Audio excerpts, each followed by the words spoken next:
जय हिंद दोस्तों। मैं लेकर आ गया हूँ क्लास 10th का सोशल साइंस का बुक। आपका इकोनॉमिक्स का बुक है जो आपका अर्थशास्त्र बोला जाता है, ठीक है।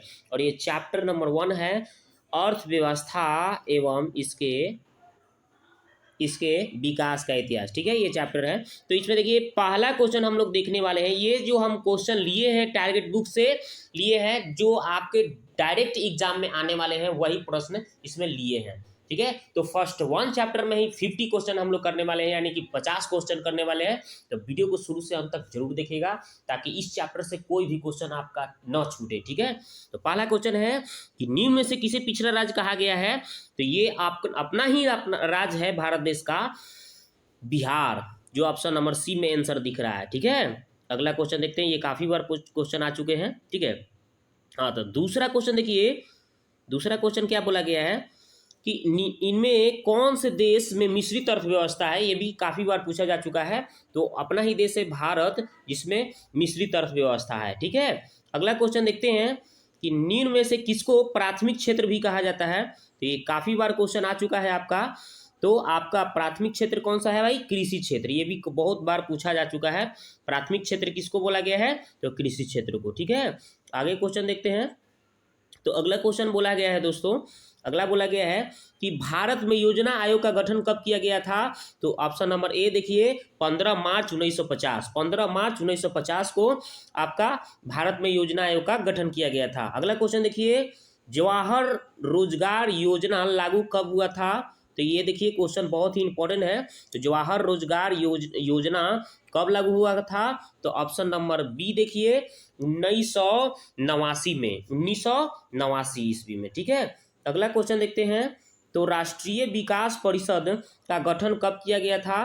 तो राष्ट्रीय विकास का गठन कब किया गया था, राष्ट्रीय विकास परिषद का।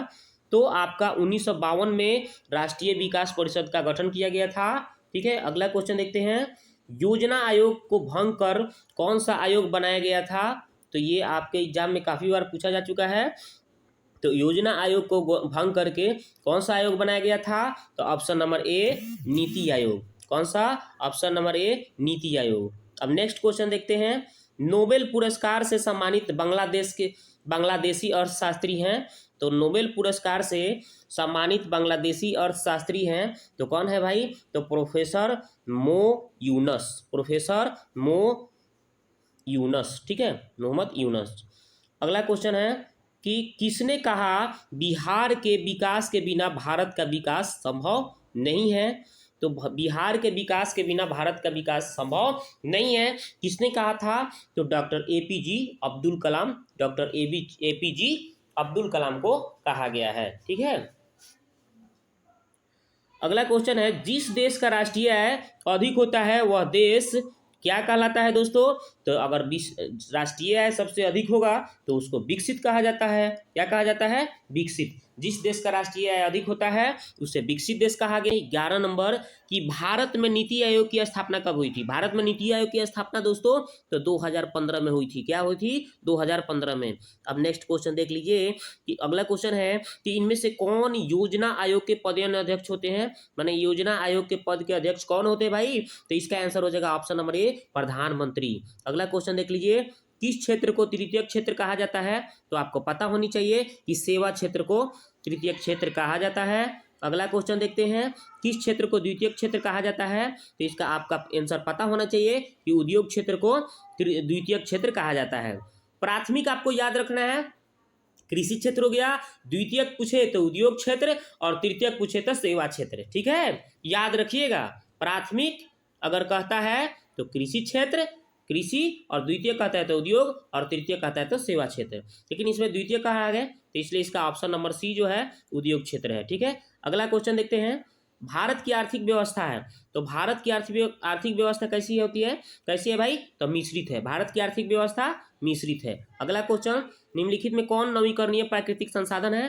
तो नवीकरणीय प्राकृतिक संसाधन की बात कर देगा तो भूमि जल। भूमि का जो जल है ये कभी समाप्त नहीं हो सकती। तो अगर समाप्त भी हो सकती तो फिर वर्षा होगी और फिर से तैयार हो सकती है। ठीक है। जो समाप्त होने वाली है वो अनवीकरणीय में जाएगा, जैसे कोयला, पेट्रोलियम, प्राकृतिक गैस, ये तीनों के तीनों समाप्त होने वाले हैं तो ये अनवीकरणीय हो जाएंगे। लेकिन ये जो है भूमि का जल, ये भूमिगत जल, ये समाप्त नहीं होने वाले हैं, इसलिए इसको नवीकरणीय कहेंगे। इसलिए इसका उत्तर हो जाएगा दोस्तों ऑप्शन नंबर डी हो जाएगा, भूमिगत जल। ठीक है। अगला क्वेश्चन देखते हैं, देश में सब्जी के उत्पादन में बिहार का स्थान। देश में सब्जी का उत्पादन में बिहार का स्थान कौन सा है भाई? तो दूसरा स्थान है, बिहार का दूसरा स्थान है। अगला क्वेश्चन देखते हैं कि भारत के पड़ोसी देशों में किस देश की प्रति व्यक्ति आय सबसे अधिक है? भारत के पड़ोसी देशों में किस देश की प्रति व्यक्ति आय सबसे अधिक है? तो श्रीलंका की। कहाँ की? तो श्रीलंका की। अगला क्वेश्चन देखते हैं कि निम्नलिखित में किस राज्य को एक पिछड़ा राज्य कहा जाता है? निम्नलिखित में से किसे पिछड़ा राज्य कहा जाता है? तो बिहार, आपको पहला भी क्वेश्चन बताए थे। अगला क्वेश्चन देखते हैं, बिहार के जमशेदपुर में लोहा इस्पात के कारखाने की स्थापना कब हुई थी? तो कब हुई थी दोस्तों? तो इसका उत्तर हो जाएगा ऑप्शन नंबर सी, 1907 में हुई थी। ठीक है। अगला क्वेश्चन देखते हैं, अर्थव्यवस्थाओं के मुख्य प्रकार हैं। अर्थव्यवस्था के प्रकार मुख्य कितने हैं भाई? तो इसके मुख्य 3 प्रकार के हैं। कितने प्रकार के? 3 प्रकार के। ठीक है। अगला क्वेश्चन है, निम्नलिखित में कौन सा देश विकसित अर्थव्यवस्था का उदाहरण है? कौन सा देश जो है विकसित देश का उदाहरण है? तो अमेरिका।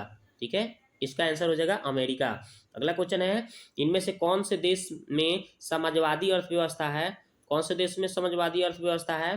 तो दोस्तों ऑप्शन नंबर बी, रूस हो जाएगा। ठीक है। इसका आंसर हो गया।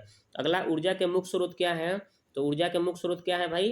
तो ऊर्जा के मुख्य स्रोत है आपका कोयला, पेट्रोलियम, विद्युत, ये सभी हैं, इनमें सभी हो जाएगा उत्तर। ठीक है। अगला क्वेश्चन देखते हैं, विश्व पर्यावरण एवं विकास आयोग की स्थापना कब हुई थी? इसका उत्तर हो जाएगा दोस्तों ऑप्शन नंबर बी, 1983 ईस्वी में। 1983 ईस्वी में। अगला क्वेश्चन देखिए, बिहार में जीवन यापन का मुख्य साधन क्या है भाई? तो बिहार में जीवन यापन का मुख्य साधन क्या है? तो कृषि है। ठीक है। अगला क्वेश्चन देखते हैं, इनमें से कौन आर्थिक क्रिया नहीं है? तो कौन से आर्थिक क्रिया नहीं है भाई? तो बेरोजगारी। क्या है? बेरोजगारी जो है आर्थिक क्रिया नहीं है। अगला क्वेश्चन है कि निम्नलिखित में कौन सा देश में एक मिश्रित अर्थव्यवस्था है? तो अभी ना आपको बताए थे, भारत। ठीक है। अगला क्वेश्चन देखते हैं कि भारत की प्रथम पंचवर्षीय योजना का कार्यकाल कितना था? कितना था भाई? तो याद रखिएगा, 1951 से 1956। 1951 से 1956। अगला है, सम्यक विकास की प्रक्रिया संबंधित है। सम्यक विकास की प्रक्रिया संबंधित है, तो इसका उत्तर हो जाएगा उच्च वर्ग, निम्न वर्ग, यानी कि सभी वर्ग। ठीक है। उच्च वर्ग भी हो सकता है, निम्न वर्ग भी हो सकता है, यानी कि सभी वर्ग। सम्यक विकास की प्रक्रिया संबंधित है सभी वर्गों से। ठीक है। अगला क्वेश्चन है कि एक समाजवादी अर्थव्यवस्था में सर्वाधिक बल दिया जाता है। सर्वाधिक बल दिया जाता है तो किसमें? अधिकतम लाभ अर्जित करने पर। अधिकतम लाभ अर्जित करने पर। ठीक है। अगला क्वेश्चन है, निम्नलिखित में कौन मिश्रित अर्थव्यवस्था की विशेषता है? निम्नलिखित में कौन मिश्रित अर्थव्यवस्था की विशेषता है? तो इसका हो जाएगा निजी क्षेत्र, सार्वजनिक क्षेत्र, दोनों हो जाएगा, ए और बी दोनों हो जाएगा। अगला क्वेश्चन देखते हैं, आर्थिक समृद्धि का संबंध है। आर्थिक समृद्धि का संबंध क्या है भाई? तो आपका अल्पकाल से दीर्घकाल से, यानी ए और बी दोनों हो जाएंगे। ठीक है। अगला क्वेश्चन देखते हैं, बिहार एक राज्य है। तो बिहार एक राज्य है कैसा भाई? तो कृषि प्रधान। कैसा राज्य है? तो कृषि प्रधान, यानी ऑप्शन नंबर डी इसका आंसर हो जाएगा। अगला क्वेश्चन, गरीबी कैंसर की रोग की तरह है, किसने कहा था? गरीबी कैंसर की रोग की तरह है, किसने कहा था भाई? तो इसका हो जाएगा अर्थशास्त्री कुजनेट ने। अर्थशास्त्री कुजनेट ने। अगला क्वेश्चन है, आर्थिक विकास की माप के लिए सबसे उपयुक्त सूचकांक है, कौन है भाई? तो इसका उत्तर हो जाएगा ऑप्शन नंबर बी, प्रति व्यक्ति आय। ठीक है। अगला क्वेश्चन है, बिहार में किस प्रकार की फसलों का उत्पादन होता है? बिहार में किस प्रकार की फसलों का उत्पादन होता है? तो यानी खाद्य फसलें और व्यावसायिक फसलें, यानी ए और बी दोनों हो जाएंगे। ठीक है। अगला क्वेश्चन है, 11वीं पंचवर्षीय योजना की अवधि क्या है? 11वीं पंचवर्षीय योजना की अवधि क्या है? तो 2007 से 2012। ठीक है। अगला क्वेश्चन देखते हैं, डेबिट कार्ड संबंधित है। तो डेबिट कार्ड संबंधित क्या है भाई? तो इसका उत्तर हो जाएगा ऑप्शन नंबर सी, बैंकिंग प्रणाली से। कथी से? बैंकिंग प्रणाली से।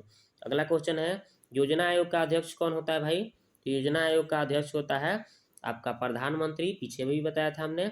अगला क्वेश्चन है, कि स्वतंत्रता प्राप्ति के बाद में भारत का मुख्य आर्थिक उद्देश्य है। क्या उद्देश्य है भाई? तो आपका तीव्र आर्थिक विकास, उत्पादक रोजगार सृजन करना, निर्धनता निवारण करना, यानी उपयुक्त सभी हो जाएगा। ठीक है, अगला क्वेश्चन देखते हैं। पशुपालन एवं मत्स्य पालन किस क्षेत्र के अंग है? पशुपालन एवं मत्स्य पालन किस क्षेत्र के अंग है? तो प्राथमिक क्षेत्र के अंग है। अगला क्वेश्चन, निम्नलिखित में कौन सामाजिक संरचना का अंग है? निम्नलिखित में कौन सामाजिक संरचना का अंग है?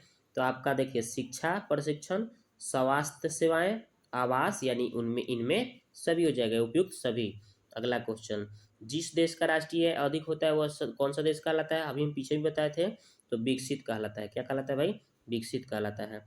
अगला क्वेश्चन, जीवन की भौतिक गुणवत्ता सूचकांक है, तो क्या सूचकांक है भाई? तो जीवन प्रत्याशा। ठीक है, अगला क्वेश्चन, आर्थिक विकास का गैर आर्थिक कारक कौन है? आर्थिक विकास का गैर आर्थिक कारक कौन है भाई? तो सामाजिक संस्थाएं। अगला क्वेश्चन, आर्थिक विकास का एक मुख्य अंग क्या है? आर्थिक संरचना का एक मुख्य अंग क्या है? तो आपका ऑप्शन नंबर सी हो जाएगा, यातायात एवं संचार। यातायात एवं संचार। अगला क्वेश्चन है, बिहार के आर्थिक पिछड़ेपन का प्रमुख कारण क्या है? तो आपका देखिए जनसंख्या में तीव्र वृद्धि, कृषि पर अत्यधिक जनभार, बाढ़ एवं सूखा का प्रकोप, यानी उपयुक्त सभी हो जाएगा इसका उत्तर। ठीक है, अगला क्वेश्चन देखते हैं। अगला क्वेश्चन देखिए, आर्थिक क्रियाओं का उद्देश्य होता है, आर्थिक क्रियाओं का क्या उद्देश्य होता है? जीविका को अर्जन करना, जीविका अर्जन करना। ठीक है, तो ये इसका उत्तर हो जाएगा। अगला क्वेश्चन देखते हैं, ये लास्ट क्वेश्चन है आपका कि एक अर्थव्यवस्था का सृजन होता है, तो इसका देखिए ऑप्शन नंबर ए, प्राकृतिक संसाधनों से, भौतिक संसाधनों से, मानवीय संसाधनों से, यानी उपयुक्त सभी हो जाएगा, इनमें सभी हो जाएगा। तो दोस्तों ये वीडियो आपको कैसा लगा? कमेंट्स बॉक्स में जाकर कमेंट जरूर करें। ठीक है, वीडियो यदि अच्छा लगा तो कहिएगा, तो नेक्स्ट चैप्टर का भी इस तरह से ऑब्जेक्टिव टोटल मैं वीडियो लेकर आऊँगा। ठीक है, यानी चैप्टर वाइज पूरा सोशल साइंस का बुक सभी यानी कि इतिहास, भूगोल, अर्थशास्त्र, ठीक है, जितने भी है ना, पॉलिटिकल साइंस, ये सभी का मैं ऑब्जेक्टिव चैप्टर वाइज पूरा बता दूंगा, पूरा आपके लिए लेकर आऊँगा। तो बस मुझे सपोर्ट करते रहिए। मिलते हैं नेक्स्ट वीडियो में।